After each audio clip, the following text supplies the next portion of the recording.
out here at the property watching this robot lawnmower cut my grass. It's called the Luba 5000. Look it up. It's basically like a Roomba for your lawn. Completely autonomous. It uses a GPS signal to tell it where to cut.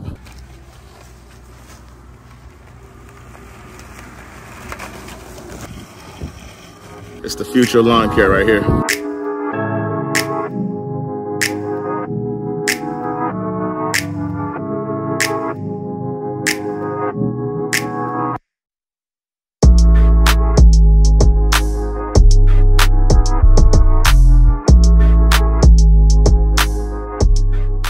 Hey, what's up guys? Welcome back to the channel. Hi guys, today I'm out here at the property out here on the 2.7 acres, and I am doing a product review for a new toy that we just purchased. They call it the Luba 5000. So this little guy here over my shoulder is a robot lawnmower. So as you can see right now, it is cutting the grass by itself. It is completely autonomous. I guess you could consider this another example of AI at work. But this guy is completely autonomous. It's cutting grass on its own, and it is programmed to cut at a certain height. So guys, let's get into it. So one of the things that you got to worry about if you are a property owner and you're looking to build a custom home, you got to worry about maintenance on the property, which often means lawn care, trimming the trees, shrubs, what have you, any overgrowth or undergrowth. And so that becomes really important. It's a necessary expense and a necessary responsibility of every single homeowner, every single landowner out there. So you start trying to figure out what are my options? What are my options for maintaining this property? Do I want to go and buy my own equipment and do this myself? Do I want to pay somebody to do this? What exactly do I want to do, and how am I going to do it? And how much is it going to cost me? So, so I was asking myself those same questions. And for the last year, we've been paying lawn services to come out and cut our yard, and the prices have ranged anywhere from $100 to about $175, maybe $200 every time they come cut the grass, which is not bad for 2.7 acres. $150, $200 is not bad. And it saves me time, because if I come out here and cut it, probably going to take me 3, 4, 5 hours to cut it myself. So it's worth paying for it to get it done. But one of the things that we've realized is that, for one, that adds up over time. And also we found that, unfortunately, a lot of these lawn services, some of these guys can be a little bit unreliable and just really inconsistent with the service and communication and whatnot. So we said, okay, what can we do to fix this situation ourselves?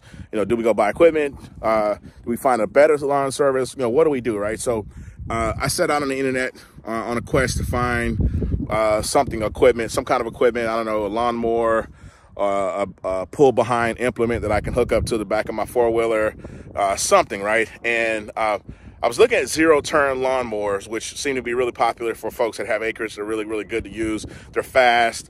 They're fun to drive. And I looked into those, and quite honestly, they're quite expensive. I mean, for a nice quality zero-turn with at least, say, a 42-inch deck, you're looking at probably anywhere from $5 to $7 grand for anything that's worth buying, a good brand. You can find some cheaper ones, but of course, it's all about, you get what you pay for, right? So as I looked, it started to become quite evident that, 6 to 7 grand was kind of like the sweet spot for a good quality zero turn. Well, while I was searching, I happened to run across an ad for a robot lawnmower. I immediately became intrigued about it once I heard about what it could do and the capabilities. And I started doing my research, stumbled across a number of videos on YouTube of people who had reviewed this thing, and I started to believe. The more and more I saw the videos and the reviews, I started to believe in the product more and more, the technology. And so I finally decided to pull the trigger. Today is actually the first time I've had an opportunity to get it out to the property and actually put it to the test. So our property is not exactly a perfectly level property. It does have some ruts and pits and uneven surfaces or uneven terrain where it may be difficult for a riding lawnmower or even this little guy here. So I wanted to give it a try and see what it could do, how it could handle this, and how well it would perform on this uneven terrain on this acreage piece of property. So far I've had it running out here probably about an hour and a half, and I gotta say it's been doing pretty well. It you know, there's some points here and there where it gets into a rut and it has to figure itself out, but it actually was able to pull itself out of any issues that it came into, and so without me really giving it much of an assist at all. So you can see over my shoulder here, you can probably see those straight lines. It's cutting those straight lines in the property, and it's cutting very methodical and systematically, like you would a person would cut, back and forth, and it's slow, don't get me wrong, but it doesn't matter how fast it cuts, because it's not you that's actually walking behind it and pushing it. It's doing the work on its own. So you're probably wondering what this thing retails for. It is a bit expensive, I'll be honest with you, compared to what you think it might be may cost. But this thing actually costs, the unit I have is the 5,000 all-wheel drive model, which is the biggest one they sell, the most expensive one. I think regular price on this is about $2,800. I got lucky. I bought it on a Labor Day sale, which saved me about $700. So I bought it for much less than what it normally costs. But there's two smaller models, and actually, when I say smaller, they are the same size. It's not smaller in size. It's smaller in the area the coverage area that you can cut with. So this thing is rated up to like multiple acres. The smaller units are like for smaller yards, so they only will allow you to cut a certain area, under say half an acre. This thing will let you cut well over an acre. So that's what makes this the better of the three if you have large acreage on your property. So if you don't have a large piece of property, you could buy one of the more less expensive models, which I think is about $1,800, $1,500 to $1,800. So maybe a lot more affordable in that regard. But for us, because we have 2.7 acres, we had to have the unit that covers more area, right? So there you have $2,800 regular price. I got this one for 22 roughly with the Labor Day sale discount. So think about investing in it if you're interested. And hey, drop some comments below. I want to hear your thoughts, what you think about this thing. You think it's worth the money? You think it's a waste of time? You think it's a piece of crap? Let me know what you think in the comments. If you own one, let me know what your experience has been. If you like it, dislike it. If you do buy it again, if you prefer someone else to buy it. I want to hear from you guys. Drop the comments down in the comments.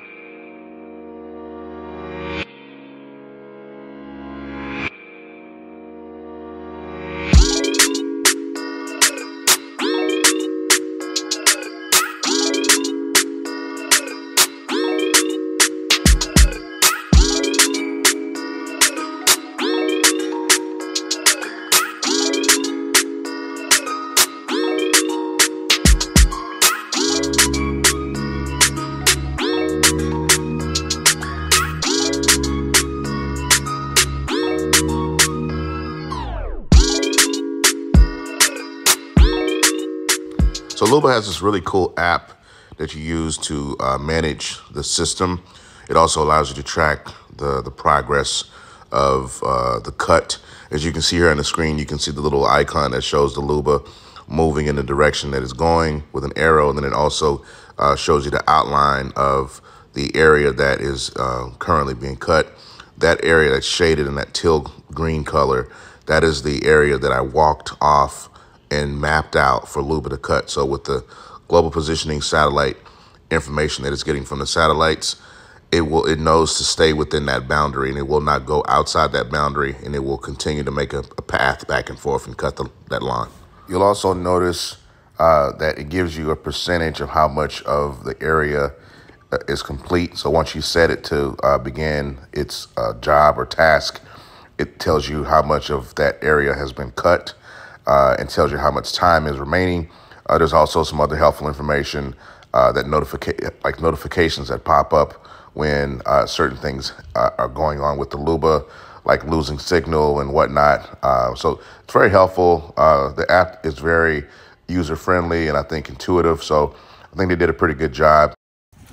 So let me show you my station here, my command center. So this thing right here is the Luba's home base.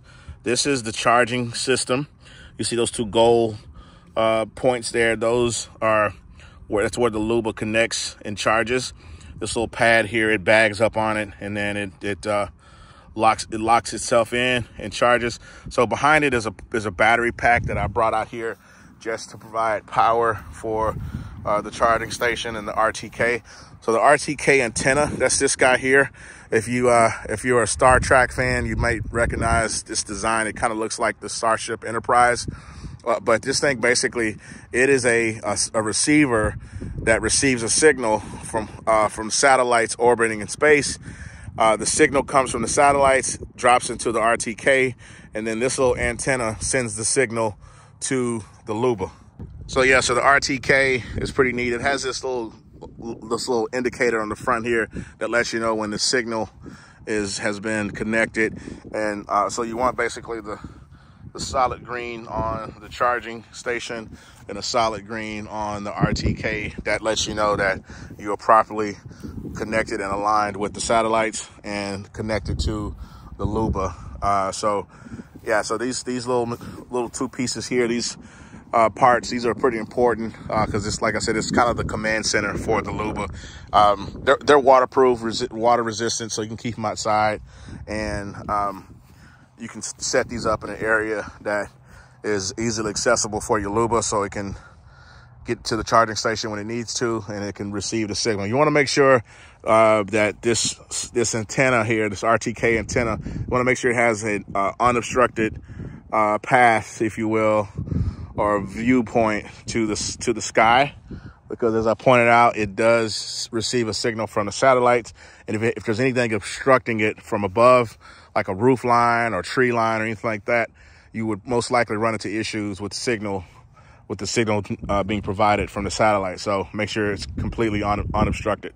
So I don't know if you can see those lines, but that is the path that Luba has cut so far. It's not the fastest thing. It does take a while. I think on probably an acre lot, you're looking at probably, I'd say, 6 to 8 hours probably to cut an acre. So 2 acres, you're looking at probably, 16 to 20 hours. So basically like an entire day, basically. So, but this thing is designed to where you can set it up to cut on different days. See, there's what I was talking about there. See, it tried to go over that stem there, and it hit it, and it triggered the safety feature, the obstacle avoidance. So now it's going to go around it. So Luba also has within the app, it provides real-time information like the battery life. It lets you know where it is in its particular task. Lets you know how much has been completed so far. Lets you know how much is remaining. It also gives you a countdown timer to let you know how much time is left to complete that task. So it really gives you quite a bit of information. Okay, so let's talk about the equipment that Luba has. So I've got it raised here so you can see the cutting deck. As you can see, it has these 2 cutting discs here that spin. Each of those discs has these 4 individual blades that look kind of like a double-sided razor blade. And those blades are really easy to replace. There's a little screw that holds them in place. You just pop that screw out and replace them really quickly. So it makes it really easy to manage that. This little deck here, it has a height adjustment that goes up and down. And then, of course, you'll notice the independent suspension that it has. It's got these little shocks here on the left and right on the front that allow the suspension to articulate whenever it's over an unleveled surface. These tires are really, really heavy duty. These are like a pneumatic style tire, and it is an all-wheel drive unit. So definitely helps for climbing steep hills, kind of getting around obstacles that are difficult to get around. As I pointed out earlier, if you look at the front of this thing, it's got, these are sensors. These 4 little eyes or infrared sensors that sense when the machine is within feet of an obstacle. This thing here, this bumper, actually you can press this bumper and it has a sensor that also tells it to stop if it hits an object also have one on the left side and on the right side. That's obviously a safety feature, the stop button. If you run into an issue, you needed to stop quickly, you just push that button. These two little gold nodules here, those are actually rain sensors. So you can actually tell Luba not to cut if it is raining, and it will not cut. And so, but this whole unit here is a pretty stout little piece of equipment.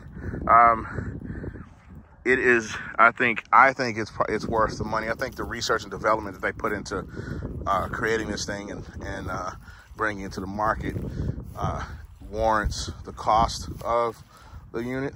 But some people might think it's a bit expensive for what equates to a Roomba. But, you know, I happen to think it's worth it. So for today's test, I've only set it up to do a small portion of our lot. This is 2.7 acres. I don't have enough time to sit here and watch it do that because 2.7 acres would probably take literally like an entire day.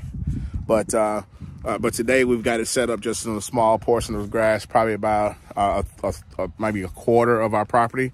And so it'll do what it needs to do, and then we'll show you guys what it is capable of. But the goal is eventually is to get it to cut all of this 2.7 acres. So what I just saw happen here was Luba has reached its 15% battery level. And the way the system is designed is once it reaches 15% battery life, it is programmed to automatically go back to the charging station. When it goes back to the charging station, it will charge itself for, I think, a 45-minute to an hour window, just enough to get the charging level back to 80%. Once it reaches 80%, then what it will do is it will leave the charging station on its own, and it will basically go right back to the spot that it left off at when it reached that 15% battery life. So that's what it's doing now. It's making the track back to the charging station. I'm not controlling it. It's doing it on its own. I'm just recording it, watching what it does. And it knows exactly where the charging station is because of the global positioning satellite technology.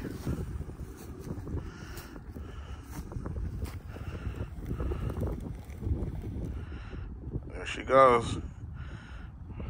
She's making the approach on the docking station so she can charge.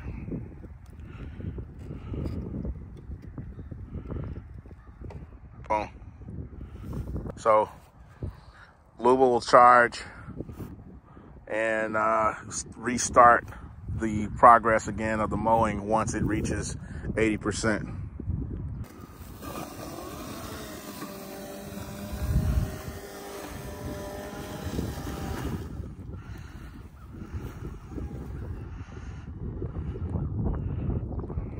See, there's one instance where it got hung up on like a really, really thick patch of grass, and it shut it down for a minute to avoid damaging the blades and avoid damaging the motor. And then it restarts itself, and then it repositions and starts right back where it left off at. When this occurs, Luba will notify you in the app. It would list what happened. As you can see here, it says left cutter motor has experienced an overload. Here's a list, an example, if you will, of some of the other notifications that Luba might show you throughout the process of owning your machine. The system creates sort of a data log of all the occurrences that take place throughout the use of the machine. I think this information is helpful because it allows product support to look back and see what issues the machine has had and make changes.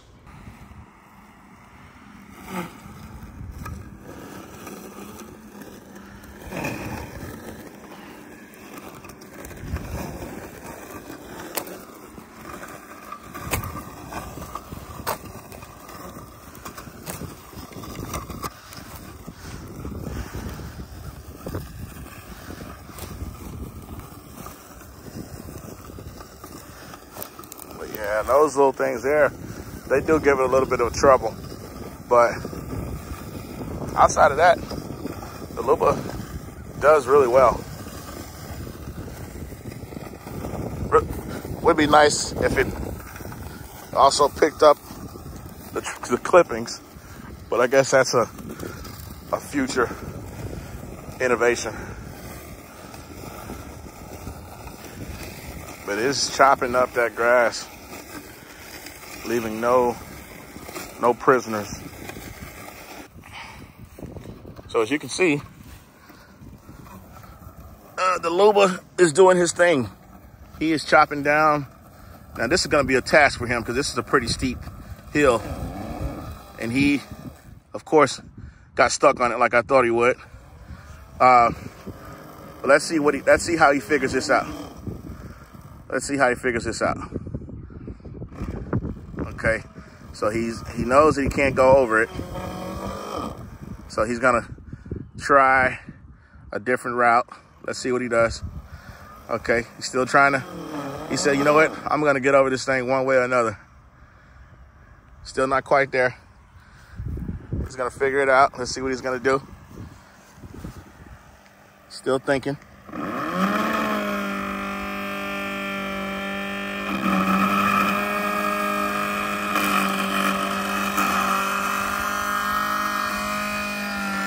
Oh, look at that. He went over it. Except now his fan is making a lot of noise. Look at that. He figured it out.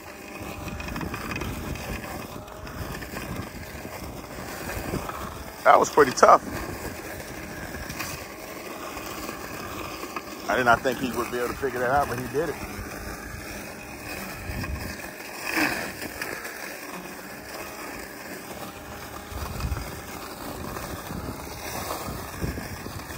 Look at that. The Luba is a beast. You see that? You see what he just did?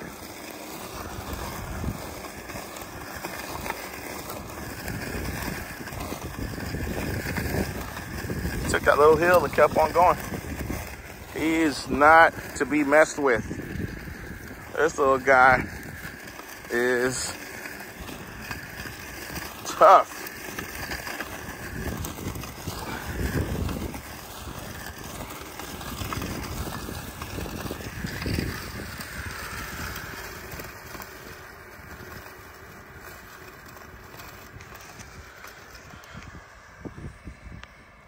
Turns around for the next approach.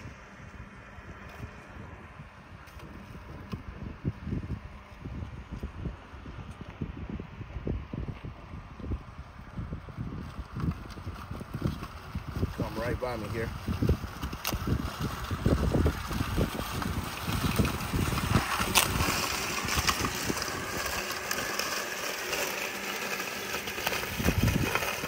On this way to the next stripe.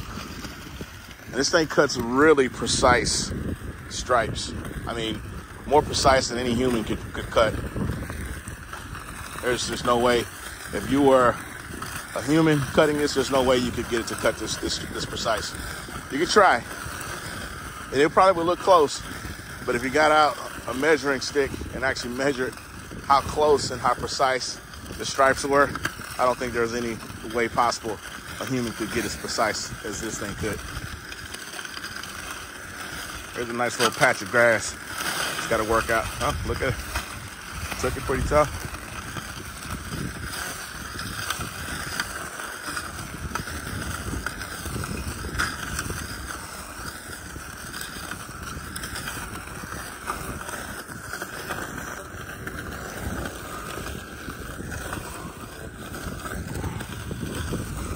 Oh, here comes that ant pile again. Look at that. Took it right down. No worries at all. Chop that up. Chop, chop. I don't know what these little bushes are called, but they're all over. Chop, chop, chop. See ya. Wouldn't want to be ya.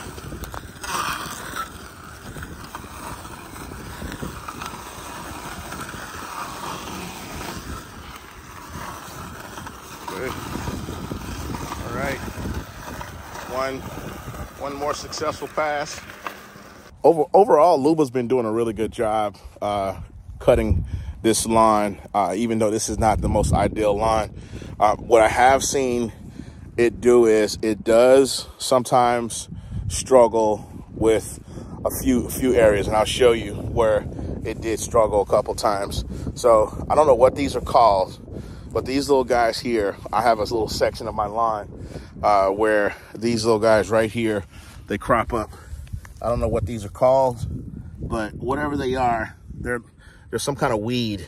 So what happens is when the Luba approaches these, I've seen them cut them down, but some of the smaller ones are easier for it to do. Like that's a smaller one there, but some of the bigger ones that have a bigger sort of trunk, if you will, down there, what happens is when the Luba gets up to it, and if it hits it squarely on the bottom of the base of the plant, ends up triggering the impact sensor. So when it triggers the impact sensor, then what it does is it makes the Luba stop and then bag up and go around it because it thinks it's an obstacle. Not a big deal. I mean, if that's the only thing that you can say that you can throw at it to make it stop, I don't think that's too bad of an issue to complain about. One other area that I saw that it did struggle, and I got that on camera, I think earlier, was the ant beds. So occasionally it'll run across an ant bed, and the ant bed, depending on how high it is, if it's a high ant bed, sometimes it hits the ant bed and it'll stop. In those instances, it struggles a bit because it's trying to get itself unstuck off the ant bed, but eventually it does figure it out. It'll go forward, it'll go backwards, it'll go sideways until it wiggles itself free, and then it goes around it. And then once it gets around it that first time, it kind of plows through it. The next time it encounters that same ant bed, enough of the ant bed has been kind of chopped off the top, so it doesn't have any problems getting around it. It just goes right over it with no issues. So I guess the question is, does the Luba live up to its expectation? Do I think it is worth the investment? And do I think it is capable of handling the task that we put in front of it? I would have to say time will tell. This today was just a short project, short experiment, just to see if it could even handle the terrain, if it could even handle the grass out here. I would have to say it has done a pretty good job. There were a couple of instances where it did run into a few issues. Most of them, it was able to work out those issues on its own.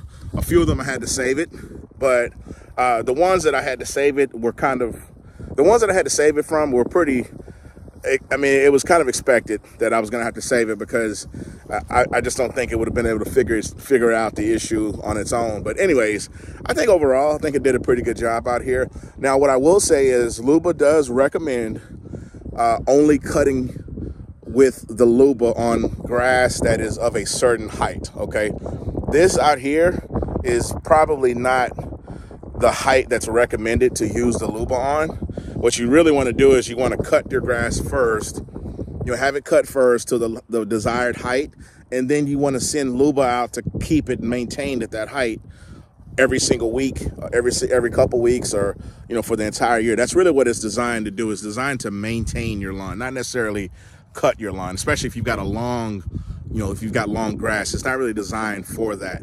It is capable of cutting that, as I have demonstrated here, but it was really intended to maintain a lawn that is already cut to a certain level and just maintain that height. Okay, so I think had it been a situation where we had the grass cut by a lawn service, and then we brought out the Luba to sort of maintain that height, probably would have been a lot smoother situation. But because this is like basically a relatively untouched lawn with all kinds of surprises and weeds and just random odd looking shrubs and bushes and stuff, it did present some challenges for the Luba. But I think overall the Luba did pretty well, guys. Let me know what you think about that in the comments. I'm gonna wrap this video up for the day, guys. I appreciate you tuning in. Of course, do me a huge favor on your way out. Don't forget to tap that like button for me. Also, guys, if you're new to the channel, please consider subscribing. Stay tuned to the channel, guys. We will be coming to you guys with more updates on our custom home and the process and where we are, and as far as like our plans and our timeline as far as construction and whatnot. So stay tuned for that. We'll be sending you guys more content your way. But I appreciate you guys checking in with us today. You have a great day. Come back, see us next time. Take care. Perfect.